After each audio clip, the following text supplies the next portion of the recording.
Welcome to the Watchlist Podcast, where we're going to talk about a bunch of movies, and today it is the Ministry of Ungentlemanly Warfare.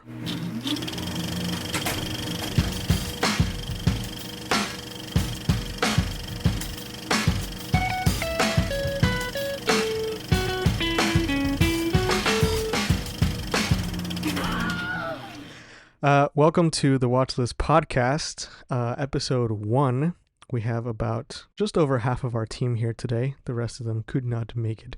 But first on the show, I'm Obed, and with me is also Asher. Hello, Asher. Hello, and also joining us today is Israel. Hello, guys. How's it going? I'm doing pretty good. We had a good conversation before this. Yeah, planning everything out. Yeah. Oh, yeah, for sure. It's kind of weird. We need to treat this as a conversation, not a show. Mm-hmm. So, Ministry of Ungentlemanly Warfare. I watched it 2 days ago. Same here. I watched it 2 days ago as well. Assuming. Yes. I watched it. I started watching it 2 hours ago. How close to the actual start time of the show did you finish it? It was well, we're recording now an hour since, so. Oh, okay, that's not bad. Okay, that's not bad. Yeah, you got a nice memory of it then. Yeah, it's nice and fresh. Yeah. Mm-hmm. This movie is about 2 hours long, 120 minutes. It's directed by Guy Richie. Its genres, according to Letterboxd, is action, war, and comedy, which I think fit beautifully, and is currently not streaming anywhere. Those are in our show notes, by the way. Yeah, but in order for me to watch this, I had to rent it, and it's very interesting. Well, it's streaming on Stars, but I don't know if anyone has Stars. Who has Stars? Do you guys? No. Yeah, I don't know who has Stars, but I had a really good time with this film. Guy Richie, he really outdid himself here. I have a love-hate relationship with him. I don't hate the guy, but some of his movies I'm just like, it's okay. But this I had a lot of fun. This was it reminded me of Quentin Tarantino filmmaking, especially with the comedy.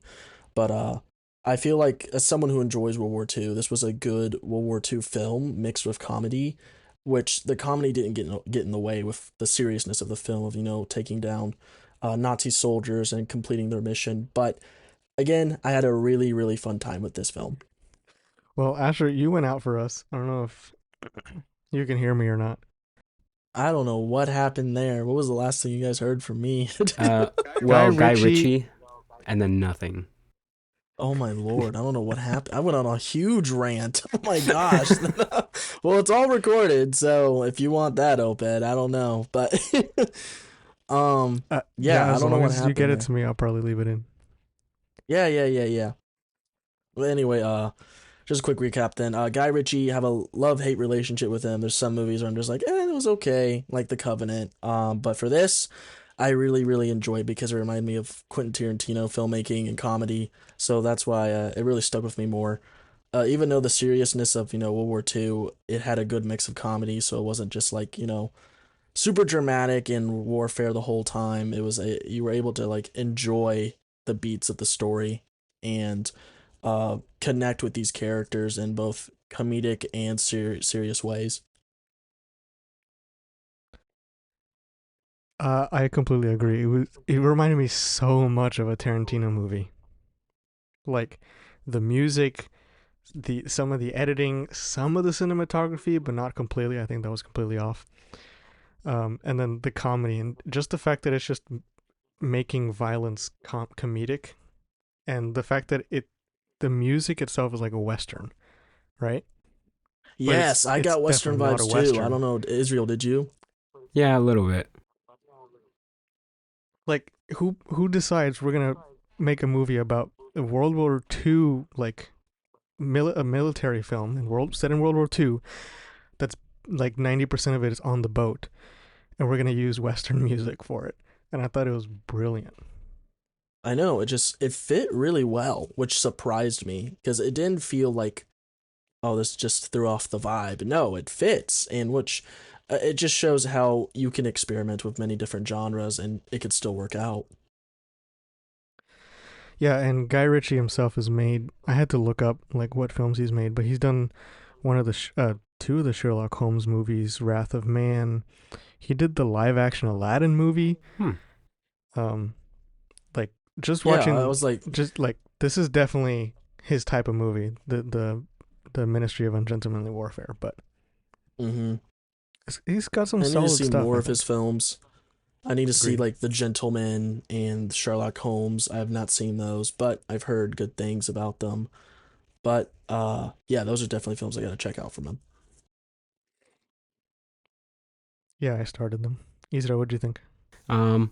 Well, I went into it knowing nothing. I didn't even know it was about World War II. But yeah, I really enjoyed it. I thought it was very surprisingly entertaining for me because I don't know too much about directors and their styles. I'm not that big of a movie buff, but I still enjoy a good movie, and I enjoy how they're made, and I bet they had a lot of fun making this one. It looks like they had a lot of fun making this one, and I would like more movies like this. It was very good. I was introduced to this by my sister, and she just showed me the opening sequence on YouTube, and that's what sold me on this movie. Them taking out the Nazis on the boat. Just pretending to be Swedish, right? Oh, by the way, before we continue, this is not a spoiler-free show, so we will talk about movies with spoilers because we want to enjoy our conversation. Yeah, just okay. Two guys pretending to be Swedish, acting stupid. It's hilarious, right? Very Scandinavian though, which is the funny part. And then they're just laughing at these Germans, and then they just kill them. It's hilarious. And then they just pretend they still wave the guy's arm, not even trying to hide the fact that he's dead. No, yeah, they're like, hey, we got your captain or general over here. Like, we killed him.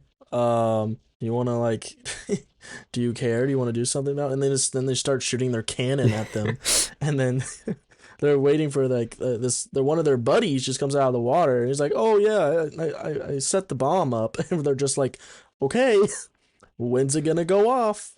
And then the cannon fire. Yeah, I would be worried too. And the cannon fire is just slowly getting closer and closer to them. And you think, well, they're about to get hit. And then right when you think they're about to get hit, the big battleship just blows into smithereens. And it's such a great way to open a film like that. Mm-hmm. It really captures the audience's attention. Like, oh, wow, we're in the beginning of the film and they already blew up a giant battleship. Wow. Welcome to World War II, everybody. It sets the tone for the movie brilliantly with the comedy and with the action. Yes. And sets up our characters, too. They're just so relaxed about blowing up a giant ship. Like, they're just like, you mind telling me what we're doing now? Like, you did all this and you have no idea what you're doing. It's so funny. And I think it's funny how like they're all like criminals and all that. How the lead Henry Cavill's character is like a big top criminal, and they're like, well, we don't have anyone else to do this secret mission, and so we can't really tell the military about it. So we're gonna use criminals that if they get caught, they'll just go to jail either way. And I love how they're like, it's like a whole like fun heist movie. It feels like a heist movie because they have a mission to go and take down this the submarines and the U-boats and stuff like that. But each person, each character in this film has its own personality that it feels like a heist movie. Like everyone has a task to do, and they do, and it either goes completely wrong or it goes completely right. And what's funny is that they had to like adapt to like the situations around them, like especially in the end of the film when they find out that, oh, the boat is unsinkable. What do we do here? And then all of a sudden they're like, okay, if we can't sink it, we're gonna steal it. And so I love how even though they're this is more of a writing thing that it raises the stakes instead of making them look like they're unstoppable. I really like how it shows the flaws in characters and how they're gonna solve their problems and adapt to enemy situations that are at hand. They set that up earlier too. I'm trying to remember the exact moment. They had decided to go the long way. Oh, the boat was gonna leave earlier from the island, and they had decided to go the long way to avoid any like ships, and they ended up having to go through the middle. So they set that up really early. The fact that they're willing to make adjustments on the fly and they're gonna take a bigger risk, to get what they need to get. Yeah. Okay, you just watched it. It's fresh in your memory, right? But also the beginning of the film is like kind of forgotten because it's what happens. I went through and I rewatched clips of it just to see different stuff. I think something that stood out was, we talked about it earlier, the soundtrack was like, it's Western, but it was also jazzy. Yes. I like that a lot. And oftentimes the music, a couple times, it juxtaposed the action that was happening, which is really fun to listen to. Just these guys all smiley and happy, listening to jazz music playing in the background. They're just murdering Nazis. Yeah, I know, right? It's like, I feel like, I forget the music, but it was like a really like comedic music whenever they're on the Nazi base trying to rescue their friend, and as they're just going off and killing all these Nazis, it's like really funny, skippy music, and they're just going in, shooting everyone that comes in their way. Which I would like to point out how like almost all of their weapons had silencers on it. Yeah. Which, and as someone who likes like, you know, sound design, I love the sound that the silencers made in this film.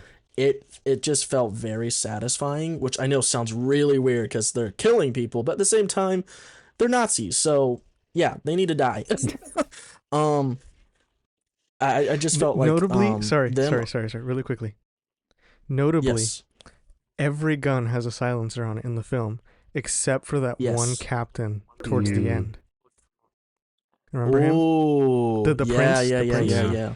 His gun is like the only one without a silencer, and that thing like it scared me when it went off. Cause I was like, hold up. I just remembered right now that everyone has a silencer and this guy doesn't. It was hilarious. No, because the whole time the whole movie you're hearing, and all of a sudden you're twice you hear, and you're like, whoa, this caught me off guard. We were supposed to be being sneaky this whole movie. Now all of a sudden, this guy has a gun and he just goes bam, bam, bam.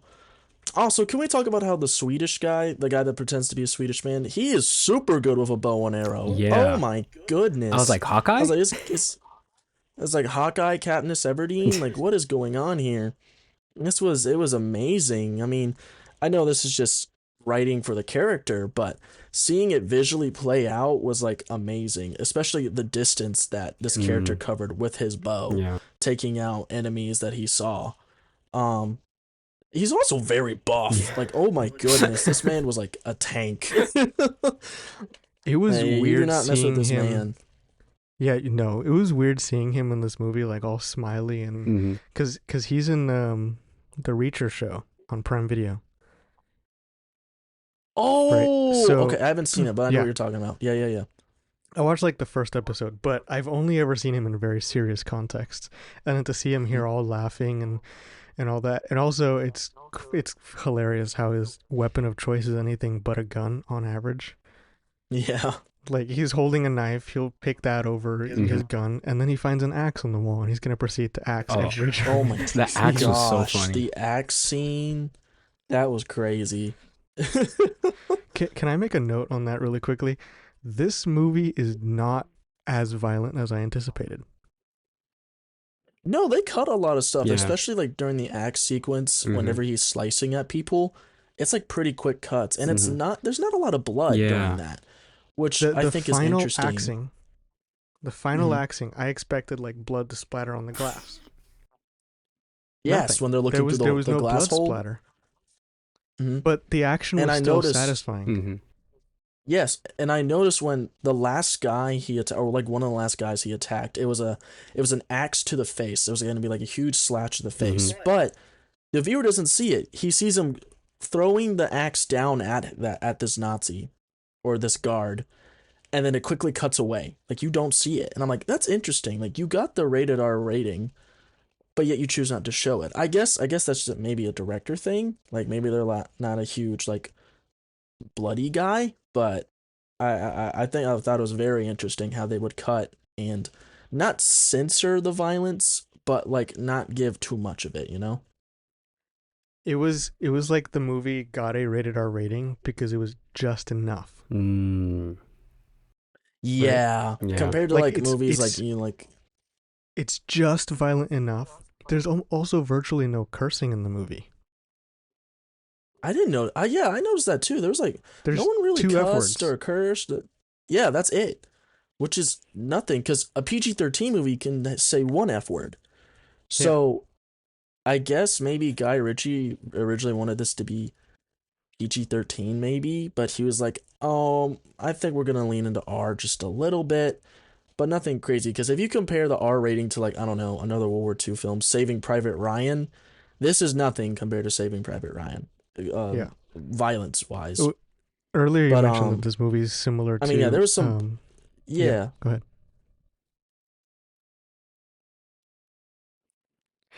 Sorry, earlier you mentioned that this movie feels like a Quentin Tarantino movie, and it specifically reminded me of Inglourious Bastards. Yes. And it was like that. Oh my goodness. But it just less violent. Literally, quite literally, yeah. Great, interesting story about this group of guys that's going to go out, and the number one job is to kill Nazis. But it's just not as violent and not as gruesome. No, this feels like something you can show in like a high school class. Maybe not a high school class, but like college students that wouldn't have a huge problem with it. Yeah. You know? Yeah, I watched it alone because my little sister was the only one in the house, and I was like, this is rated R, let me not have you watch this. But afterwards I was talking to her about it, and I was like, I think you could watch this. Like, if you're okay with the violence that there is and hearing the two F words that are there, and even there's no nudity in the film. There's this one shot of this girl hanging because she's being beaten by. Oh, that was intense. Yeah. Yeah. But it doesn't last very long. We never come back to it. Mm-hmm. So, skip through that. VidAngel might get rid of that if you watch it through VidAngel. It probably will. But other than that, there's virtually there is no nudity in the film. So I'm like, nope. That's why I say this movie just barely got a rated R rating. Which, speaking of like, nudity or suggestive content, this is very interesting because Henry Cavill, who is also the lead, has spoken out in multiple interviews that movies have too much like nudity or sexual content, and he's like, that needs to stop because he thinks it's weird, and two, he's like, that should be private, which I agree. So I thought it was very interesting that when you look at this movie, yeah, there's barely anything like very like sexual or nudity in this film. Like that, I don't think there's nothing. I mean, there's the female character trying to seduce the Nazi enemy, the Nazi lead, but that was it. There was nothing that went crazy about it. Like, I think she kissed him once, and like that's it. But there was nothing super inappropriate, which I thought, I was like, oh, that's interesting because Henry Cavill said stuff about that in an interview not too long ago. And I think it was just like a kiss on the cheek too. Yeah, and that was when she was doing like her dance to like distract everyone. Yeah. Because that's when the whole operation was going down, that they're gonna like blow up the anchor and try and steal the boat. Mm-hmm. The focus of this movie is 100% the Ministry of Ungentlemanly Warfare completing their mission. Yeah. And it doesn't really get sidetracked from that. And I think that's really cool. Honestly, that's how movies should work. Yeah. Agreed. My mom does not like violence, and I showed her the opening scene after I watched the movie because I couldn't stop talking about it. And she was like, oh, I want to watch this movie now. And she doesn't like violence. But that opening sequence, I think, sets the tone for how violent the film's going to be. Mm-hmm. It's not much worse than that. It's If like you can set honest. that up, if you can watch the opening, like, what, 10, 15 minutes, whatever it is, you can Mhm. watch the rest of the movie. Yeah. Yeah. Especially like even when they're on the base, killing on the Nazis, there's not that much blood. Mm-hmm. Literally not that. Even when he gets on the turret and starts shooting into the buildings, you don't see any blood really. You just see them fall to the Yeah. ground. I was like, "Oh, okay. Interesting." It feels like a classic movie where it's just about the guys dying, not about the over-the-top blood. Mm-hmm. Honestly, which I think is a better way of filmmaking. I It's think refreshing. sometimes movies get odd out of hand and they get too dramatic with blood and Mm-hmm. gore. Like, for example, I'm not a fan of the Saw movies, and I'm like, this is just weird. But I think when movies, leave it up to the viewer's imagination, I think that's a bigger impact. Mm-hmm. Like, oh, they just got shot multiple times. Especially if you are the target audience of this film, you're gonna know what that's probably gonna look like and feel like. So there's no need to show it because you already know. Yeah. Sometimes the violence is fun, like Inglourious Bastards or Django Unchained are some of my favorite Mhm. movies of all time, and their violence is over the top, but it's stylized. Like when Django's Yes. going through the house at the end of the movie, and he's shooting everybody in the house. He literally shoots one of the ladies in the house, and she flies back like she was pulled by a string, because she was, which is not realistic at all. But it's just over the top action that's being played for laughs, Mm-hmm. but also to sort of make fun of this group of people that are just horrible. Yeah. I was expecting It's like. like Um, Oh, okay. go I was expecting like the boys level of like gore and blood, and I was like, where is it? ahead. No, it The also Hateful reminded me. Eight. Sorry, the Hateful Eight I watched recently, and that another Tarantino movie that I thought was over the top gore, because it wasn't being played for laughs. It was gory for the sake of being Yeah. gory. Mm-hmm. What were you gonna say, Asher? It reminded me of the John Wick films because yes, sometimes the John Wick films get pretty violent, but it's in such a stylized way that sometimes the another like actually forget John Wick. It's like Baby Driver, where the violence and the gunshots of the film go with the music. When violence like has a rhythm, it's more quote unquote entertaining to watch because it's not just, oh, we're gonna splatter blood everywhere. Yeah, so the violence is it's a rhythm. When violence has a rhythm, it's more interesting to the audience because it's not just, oh, I'm gonna shoot this guy or I'm gonna slice at this dude with a sword and blood's gonna go everywhere. No, when you give violence a rhythm, either that being an action sequence or with music, does a lot. It does a better job than just someone going up to someone and trying to kill them or trying to hurt them. For example, like Baby Driver, goes with the music, um, but John Wick goes with like the sound design of the beats, like the amount of times he reloads his gun. It's just a nice click when he puts a new mag in. It's like and you're like, oh, he's all fully reloaded, ready to go. When you give sound design and music to a very violent scene, it's not going to be as violent because you're going to be more focused on what is happening around than what's in front. And I think that's better when it comes to action because in the situation, you're going to be wondering who is coming next. Okay, he's fighting someone right now, but there's a group of guys in the building. So who's the next target? And I think overall just violence can be comedic, but also at the same time, it can be a rhythm. And when you put those together, like they did in this movie, it's a much better experience. Similar to that would be Deadpool and Wolverine. I recently watched a breakdown of the fight when they first get to, what's that realm called? The Void. The Void, yeah. Uh, and Deadpool's like trying to reload, and at one point the music cuts out, Yes. Oh, it's like the and then slow motion. yeah, Yeah. and then you hear the fight with no music, just sound effects, and then the music comes back in. Mm-hmm. Mm-hmm. And I was watching a breakdown of how the editor was talking about that. Another editor was like, yeah, it took a lot of discipline to not bring the music back in earlier, because you want to bring it in earlier, but letting the sound effects be the rhythm was more important. I thought that was cool. And it feels the same way here. All the fighting feels a little bit like a dance. And the smiles on everyone's faces like make it feel like that even more. Like they're just enjoying themselves killing people. And it's why they're hired to begin with. Yeah. Mm-hmm. I mean, it's like when they walk into they walk into a building and all these Nazi soldiers are like joking around, telling jokes, and I think he's like joking about someone's wife or his wife, and then Henry Cavill's character is like, ah ha ha ha, that's really funny, yeah, and he just starts shooting them down, and you're like, oh my gosh, you can clearly tell these characters are enjoying their job, and how they do not care that this is a human being. But they care that, oh, you're a Nazi. You need to get out of here. And that's what they do. They get the job done. It's just so funny. I walked away from this movie with the biggest smile on my face, wanting to tell everybody about it.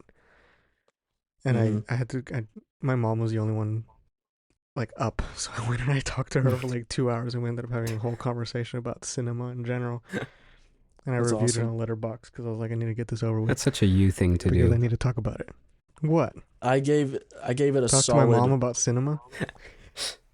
Go ahead, Asher. Okay, I gave it a solid. Well, first I gave it a 3.5 out of 5, and then I really have thought about it, and then I switched it to a 4. So I give this movie a 4 out of 5. It's a very, very fun film to watch, especially if you like action films. Also, if you like World War II films, it's still a blast. What did you guys give it, Obed and Israel? Obed, you can go first because I forgot to rate it, so I'll do that now. I gave it a 5. If you look at my Letterboxd, quite a few movies that I've watched are rated a 5. I think I need to re-examine how I rate things. Just because for me it's like all or nothing that I like it. So I've been like redoing some of my ratings, but this one is a 5. It's not changing. I thoroughly enjoyed this movie. I immediately wanted to rewatch it upon ending it, which is a good sign. I don't regret buying it. I didn't feel like renting it because buying it was less than double the price, which was really nice. And I've told everybody about it since I stopped watching. I'm like, you need to watch this movie. Watch this movie. It's really good. Watch the movie. And it's no, a movie's leave an impact. It's important. It becomes important. I've very quickly added it to my favorites list on Letterboxd. Not my top 4, but definitely a favorite of mine. Which that list is like ever growing. It's just a combination of everything. It's got a butt ton of stuff on it. But some movies they are my favorite. And this is now one of them that I want to come back to all the time. I have 29 movies in my favorite movies list. I need to make a favorite movies list. Honestly, I need to do that. There's a lot of movies I like, but I definitely need to make a list. Like, these are my movies. Like, if you randomly are like, hey, let's watch this movie, I'm gonna say yes. I don't care if I watch it so many times. Like, Lord of the Rings, I'll watch any Lord of the Rings movie so many times. I love that franchise, and I watch it every year. I've never watched any of them. I've only watched the first one, and I don't remember it very well. Oh, the pain! This is why I wanted to do this podcast. 1, I needed a hobby. And 2, valid. I have a bachelor's degree in film production, and I don't watch enough movies, and this forces me to watch movies. Nice. Honestly, same. Because as if you guys didn't know, me and Obed here, because sorry, well, also Israel, you watch a ridiculous amount of movies, bro. You guys were talking at the same time. Talking about me? Oh, I'm so sorry. No, I was saying, Asher, you watch a lot of movies. Like every time I do. open Letterboxd, it's a new movie you review, basically, and I don't watch I enough. am constantly watching movies. Which, just a little fun fact for everyone listening to the podcast, all of us in here have attended the same university or still go to the same university. I will not reveal that in here for safety reasons, but we all know each other and we are very good friends. So it's nice to use our degrees and talk about movies and not just how good they are, but the filmmaking aspect of it. Yeah, we did a bad job of explaining this podcast in the beginning. Maybe I will cut this out and put it in the beginning of the show. Valid. The reason we First started the episode, podcast guys. is because we already talk about movies. Mm. Okay, well, the reason we started this is because we wanted to talk about movies because we already do, and this forces us in a way to watch movies and to constantly have that conversation and constantly be together talking about them. Yeah, it definitely forces And me to watch movies because there's so many things that are like, you haven't seen that yet? And I'm like, no. Yeah, my watch list currently has 255 movies on it. What is my watch list at? Is there a way to count it? Like, does it 261. count for you? In Letterboxd, it's at the top. I'm using the web version, but it says you want to see 261 films. Oh, let me check the web version. I'm on Letterboxd right now. Hold on. And also, we use Letterboxd for everything. That's where we rate our movies. That is where we keep our watch lists, where we make lists, all that stuff. If you want to follow me, you can't. I'm joking. I'm not gonna ruin my handle here though, because if you know I me, you have can follow me. 189 films on my watch list. 189. Way less than me. How many have you watched? I think just like 2, honestly. And He's though watched part of those none. movies were the Rebel Moon movies, and I hated them. But that's a conversation for another day. I don't know how this ended up cutting together, but Asher kind of fell out of the call for a minute there, so we're back now. We're going to continue our conversation somewhere. Who knows where? I can do my Letterboxd review. Oh, sure. Just really quickly, this podcast, as you may be piecing it together as you're listening and as we're recording the first one, because we've had a lot of conversations and not enough conversations about it, it's just us talking. So it might be all over the place. So I will do my best to put in the little chapters in the descriptions. I know Spotify is definitely going to have them. I'm hoping other places like Apple Podcasts will recognize them. I will do my best to follow along with that and actually have them there. But yeah, it's a conversation, so this is going to be everywhere and nowhere at the same time. All right, Isra, share us your rating. I read it already. Right. Share with us. All right, well, I'm hopping on the O train as well because I'm giving it 5 stars. I thoroughly enjoyed the movie. I thought it was very, very good. As we discussed earlier, very funny. I love when they make violence funny because it brings me great joy. Don't report me to the cops. What's your average rating for a movie?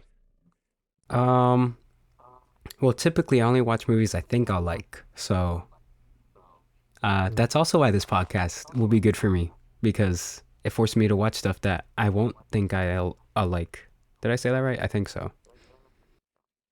Yeah, I agree. Each person will inevitably have to watch something they're not going to want to. Yeah. And I'm okay with get that. us out of our again. comfort zone. Yeah. Mm-hmm. Yeah, exactly. I want that, to be honest. It appears to me that most of the movies I rate, I have more 5-star ratings than anything. I am not the kind of person that likes every kind of movie, but I think I only rated the movies I really enjoy.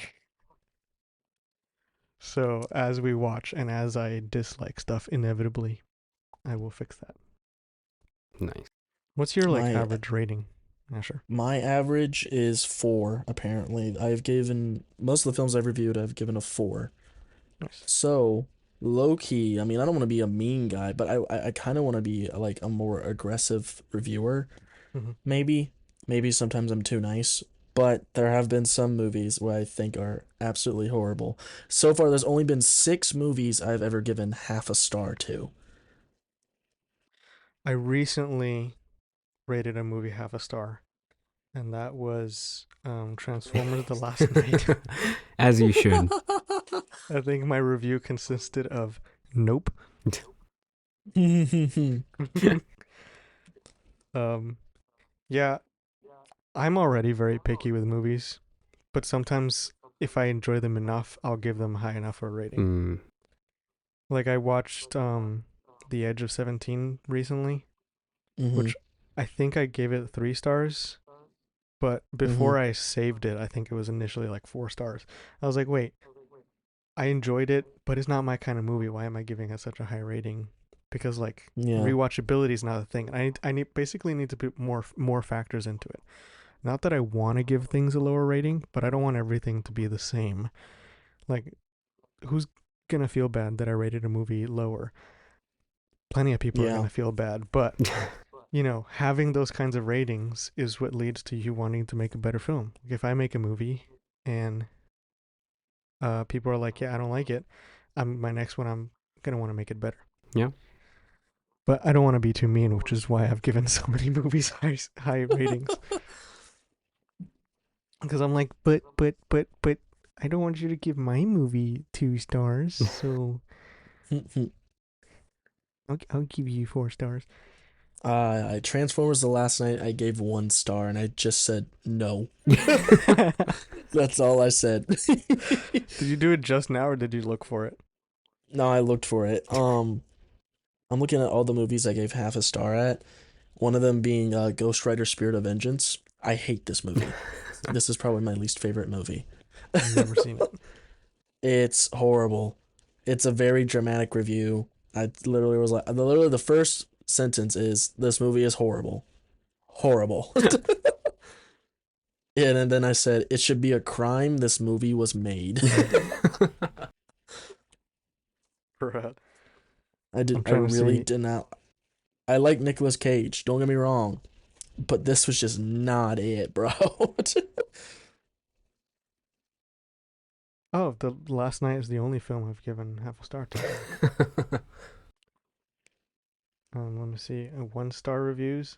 Wolves, bro. Wolves. What is Wolves? What's that? It came out this year. It's an Apple TV film. It was in theaters at first. Oh, Brad Pitt. Brad Pitt and George Clooney. Yeah. It sucks.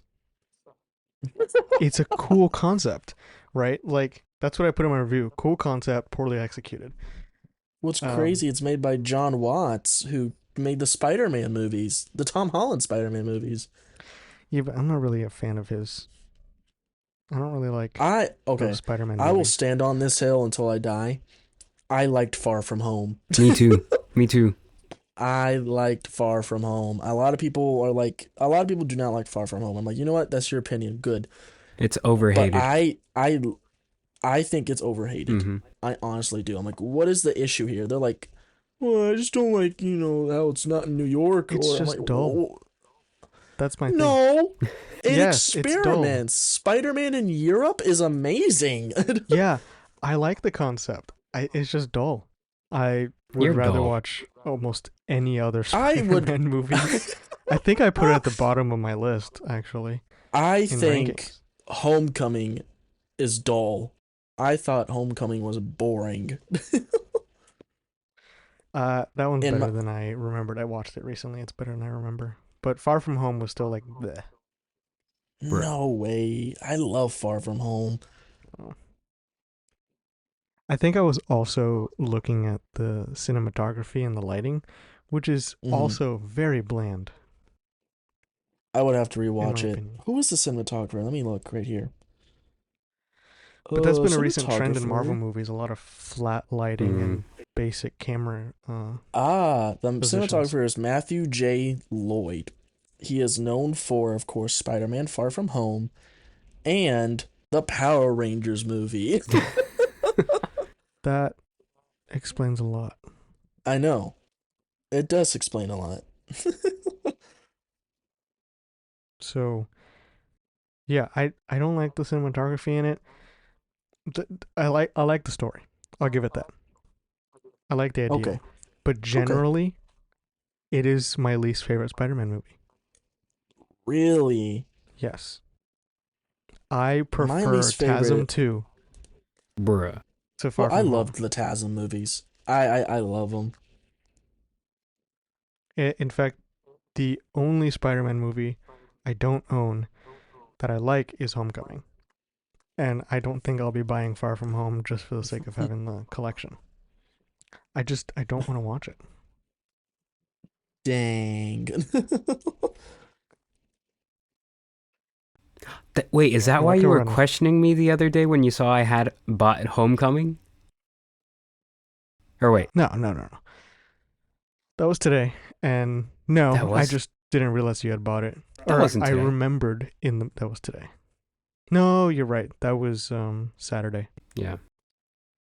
We were working a gig and it was lunchtime and we decided to put Transformers 1 while we ate. But in the process, I saw that he owned Homecoming, and I remember he told me about it. I just had forgotten, and it threw me off because I was putting in the context of my personal library, and Homecoming's not in my library, and I forgot I was not looking at my library in the moment. We got very off topic with Yeah. the Ministry of Ungentlemanly Warfare, We did. but it's good. This is a conversation, and I like Yes. it. We can talk about Spider-Man another day. Maybe we'll go over the entire Homecoming trilogy. all the movies. Ooh. All Spider-Man? sets, 8 of them. Yeah. Are Well, we 10 of them counting if we include Spider-Verse. Spider-Verse is amazing. Mm-hmm. Yeah. Those Am I movies sad are it's gonna not come out? Am I sad the third movie's not coming out till 2026? Yes. I'm very sad. But I would rather them take their time than rush it out. and not abuse the VFX artists. Yes. Yes. Don't do that. We do not like abuse in the industry. Please take note of that, ladies and gentlemen. That if you like abuse in the TV and movie industry, you are the problem. Mm-hmm. Everyone is a human being, so everyone gets tired.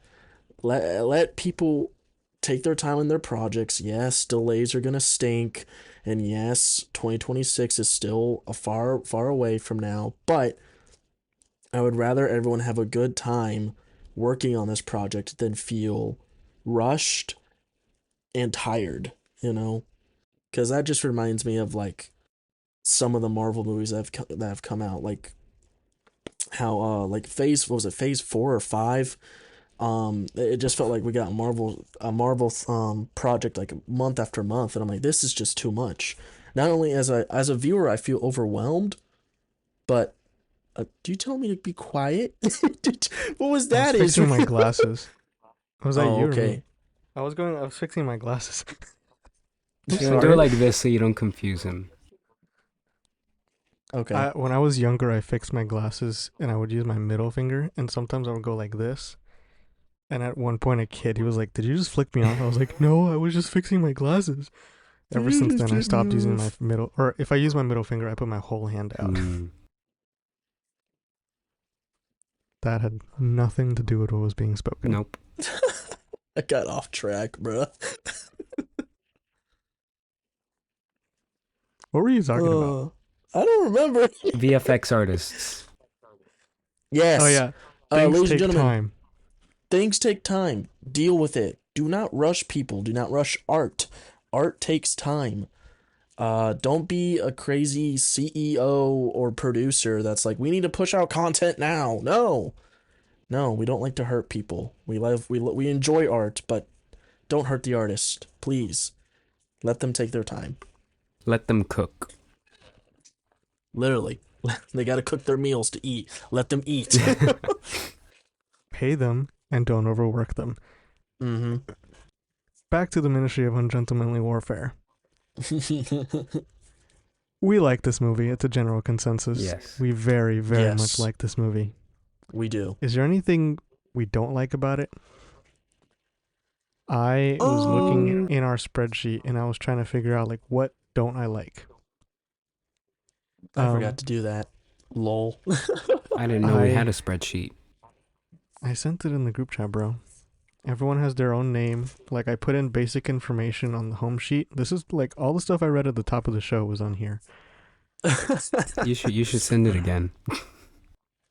You have to sign in with our email account. You have the password. You should have it. I'll send it later if you need it again. Probably. Yeah. So, I got very picky with it because honestly, I thought about what don't I like about it, and I couldn't really come up with anything too much in the moment. If someone says something, maybe I will agree. I did note that occasionally the VFX in the water is spotty, just because I've spent a lot of time trying to learn what good and bad VFX looks like and feels like. And also, Churchill was like kind of weird to me. It was not. I knew it was Churchill, but also like it felt like an imposter, which I get it. Mhm. It's a movie, it's acting. As long as the character is portrayed as intended, it doesn't really matter what they look like. It's like the Steve Jobs movie. Fassbender does not look anything like Steve Jobs, but he portrays him so perfectly, and that's what makes it a great movie. One of the things. Mm-hmm. But I got very picky with it just to find something that I could remember I didn't like. What did you guys like not like about it, if there was anything? I think for me, I mean, this is of course, it's an opinion and personal thing. Doesn't mean it's correct. You're not allowed to have those. I'm joking. Some of the film, like the film as a whole, just didn't leave a huge impact on me, which is why I gave it a 4 instead of a 5. I still had a really good time, but it wasn't like a movie like for you, Obed, like how you talked to a bunch of people about this movie.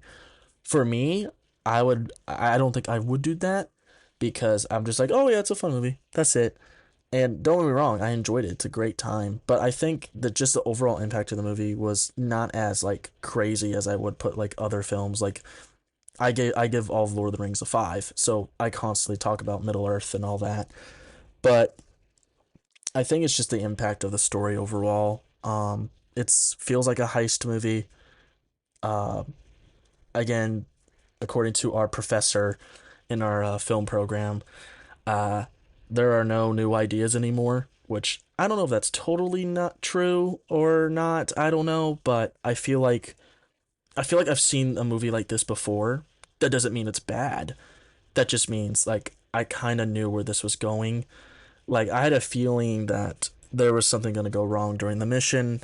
Like I didn't think this is. I was like, this is too easy. Something's going to happen. That doesn't mean the movie's bad. That just means it's just like, oh, it has a pattern, and especially as filmmakers, you're like you recognize this pattern. So I don't want to say yes, my filmmaking and my film experience has ruined the movies for me, which is what our film professor would say because she said that to us. But Day one. day one, she's like, "Hey, I'm gonna ruin movies for you, but you're still gonna love them." And I'm like, "Oh," and it's true. It's honestly true. Doesn't mean I hate this movie. No, I love this movie. The movie was great, but I'm sorry, I'm starting to ramble. But overall, it's just the impact itself wasn't like groundbreaking for me. I agree and disagree that movies were ruined for me. On one hand, it's difficult for me to just watch a movie, but when I enjoy a movie, I really enjoy a movie, and I know why I enjoy it, which I think is more important than just at least for me. I like knowing why a lot of times. And yeah, it was kind of predictable, but it's also based on true events. So Yes. it's Which, like, yes, by the way, yeah, this is based on a true story, everyone. yeah, first shot of the film based on true story. Yeah, that surprised me. I was like, oh, I didn't know that. It does not give the vibe of a biopic at all. No. No, not at all.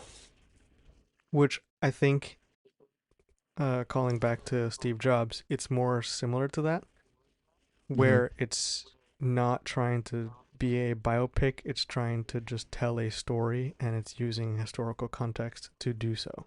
Yeah. which is great. Yes, but it's not as manipulated as Steve Jobs, if you will, because Steve Jobs is trying to tell the story of a character, while almost none of it is true in how it happened. While this Mm-hmm. movie is just trying to have fun with a real story Yes. and its events. Isra, what are your dislikes, if you have any? Well, seeing as I only watched it a little over an hour ago, I don't think I've been able to process it enough to find anything to dislike. I mean, I don't know. I can't really think of anything that I disliked off the top of my head. I don't know. I just had a good time with it.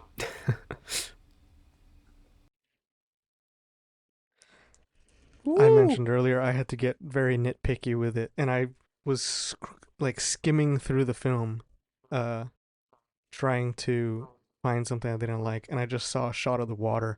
I was like, "Oh, that looks bad." That's why I put some of the VFX as spotty, Mm, but that like it doesn't affect the story, and I didn't notice it till I went back through it looking for something I didn't like. mm, You know, and Mm-hmm. Asher's like, this didn't impact me like crazy, and I'm like, oh, it impacted me like crazy. I want to tell everybody about it. Part of it might be because, again, Inglorious Bastards is one of my favorite movies of all time, but I can't recommend it to everybody because not everyone can handle it. And this movie, I feel, is something a lot more people can handle and enjoy, Mm-hmm. which I think is cool.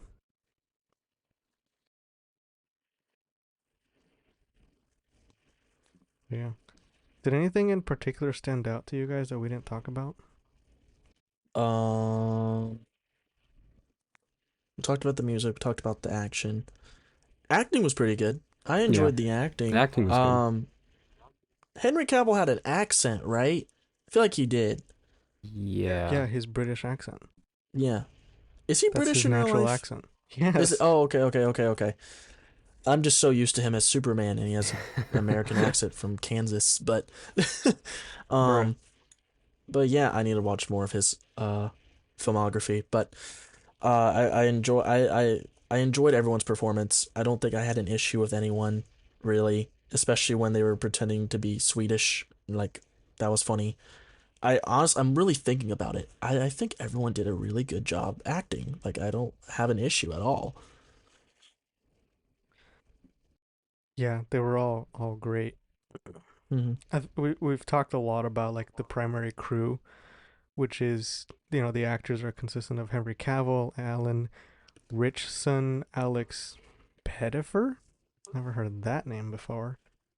Henry Golden and Hero Finesse Tiffin. If I butchered those names, I did it on purpose. That's like our main crew, but you also have um, I'm gonna go by their characters' names because I don't want to abuse. I don't want to Abused. mess these names up. And mess these names up, bro.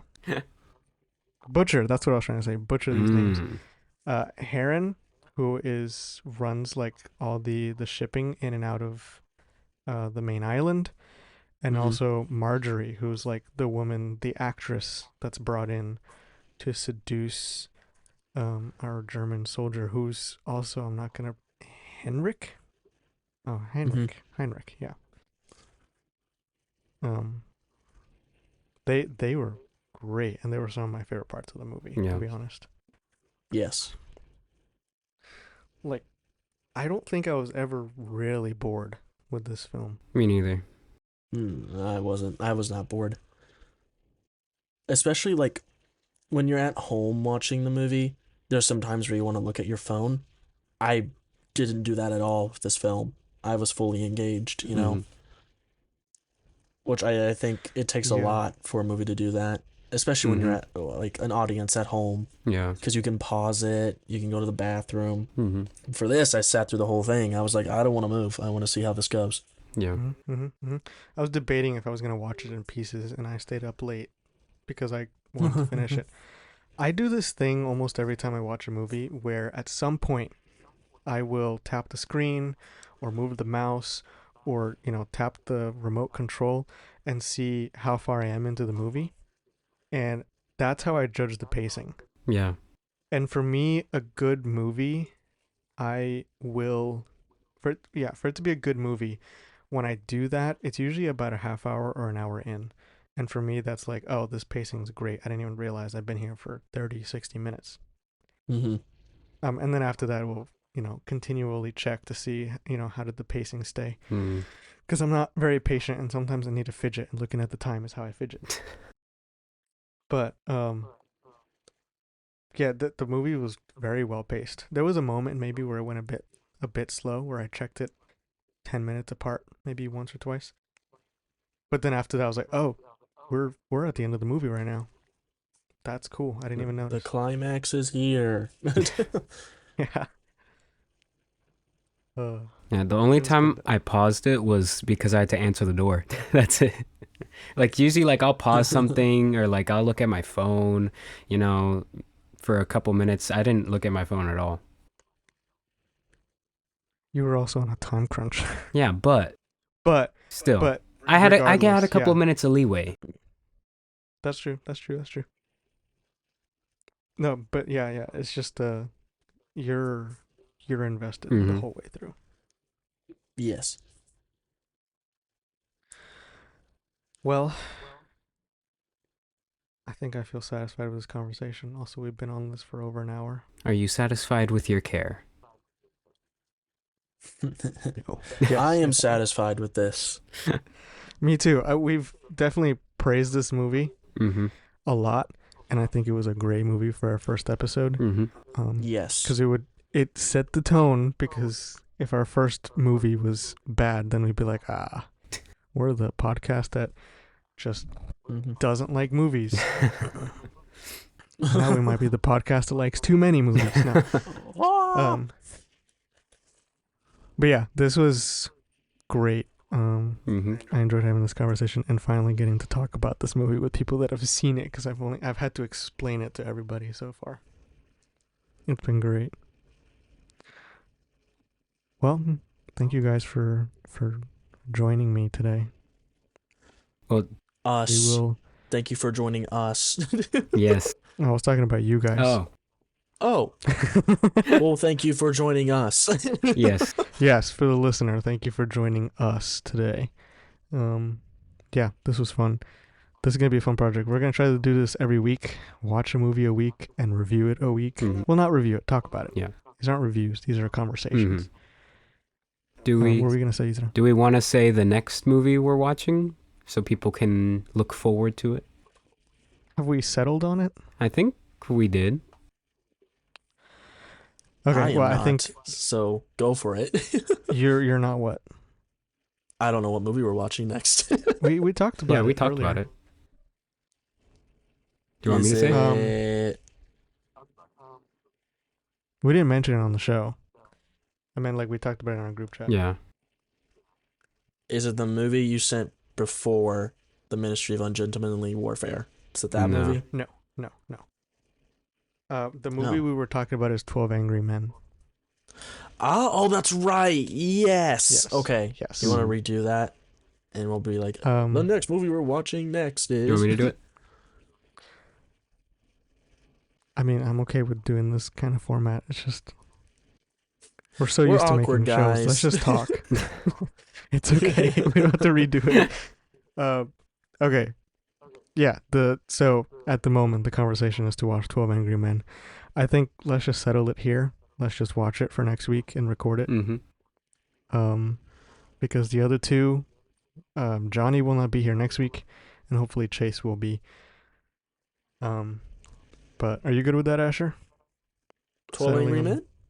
12 Angry Men, yeah. Yes, sir. I very much am. There's only one 12 Angry Men, right? Oh, there's two, but it's the older one. I'm thinking of the original. The one from black the and white. 50s. Yeah. Yeah, so it's the 12 Angry Men from 1957, directed by Sidney Lumet. There we It go. is 97 minutes, so it's a short watch. Mm-hmm. There you go. So yeah, let's watch that and talk about that next week. Mm-hmm. Sounds good to me. Woohoo. Well, thank you for listening to episode 1 of our podcast. We had a lot of fun, and I hope you did too. If you want to join us next time and watch 12 Angry Men with us, because like we said, this is going to be a spoiler zone. We don't feel like censoring ourselves. We just want to talk about this. So go ahead and watch the movie with us, and we'll talk about it. And it's going to be a lot of fun. And no, never mind. Yeah. Yeah, anything you guys would like to say? Yes, join us next week. Today. Whoa, one at a time. One of you speaks. Asher first. Okay. Thank you for joining us here today. This is a very fun little podcast we're doing. Hopefully it grows into something more. We would love that. If you love movies and you also know other people that know movies and love movies, you should totally tell us. Tell them about this podcast, because we love community. We love people. So we love having people telling us about other movies they've watched. So if you have a movie recommendation that we should all watch, please tell us, and we'll be happily to get to that movie as soon as possible. But once again, thank you for joining us here today, and yeah. Yeah, these shows are available on pretty much every podcast platform. You can comment on Spotify, and hopefully, I think you can comment on YouTube. It's also available on YouTube. And follow us on Instagram at watchlist.podcast, where you can interact with us a little bit more. Yeah, be sure to watch us next week. You get to watch Obed uncensored, as he said, not me. Wait, when did I say uncensored? You said we don't like to be censored, so yeah, you can watch Obed uncensored next week. Meaning that I don't feel like dancing around spoilers. Yes. Yeah. All right. Well, bye. Thank you for joining. Bye-bye. Bye. Bye-bye now. Bye-bye now. Bye-bye now. Bye. Bye-bye. Bye. Bye-bye. Bye. Bye. Bye. Bye. Bye. Bye. Bye. Bye. Bye. Bye. Bye. Bye. Bye. Bye. Bye. Bye. Bye. Bye. Bye. Okay, I'm gonna stop the recording now. Me too.